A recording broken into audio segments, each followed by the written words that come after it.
ఎవరో చెయ్యమని చెప్తే అది బలవంతము, నీ అంతలో నువ్వు చేస్తే అది ఫలవంతం అవుతుంది. ప్రపంచంలో భూమి మీద సృష్టిలో అతి విలువైనది ఏంటండి? గాడ్ గిఫ్టెడ్ ఏంటి? లైఫ్ కాదు, టైం.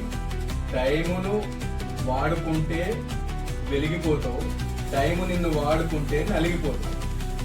శ్రీశ్రీ మహాప్రస్థానంలో ఒక మాట చెప్తాడు, మరో ప్రపంచం మరో ప్రపంచం మరో ప్రపంచం పిలిచింది, పదండి ముందుకు పదండి తోసుకు పోదాం పోదాం పై పైకి అని. అదే నేను కొంచెం నా వెర్షన్ లో చెప్తున్నాను. మనీ ప్రపంచం మనీ ప్రపంచం మనీ ప్రపంచం పిలిచింది, పదండి ముందుకు పదండి కలుపుకు పోదాం పోదాం పై పైకి. అల్లిన ఆశల మల్లిన ధ్యాసల తడబడు అడుగుల జీవుడా, పైసల కథల బ్రతుకుల వ్యధల సరిగ్గా నిలబడు బ్రతుకు జీవుడా.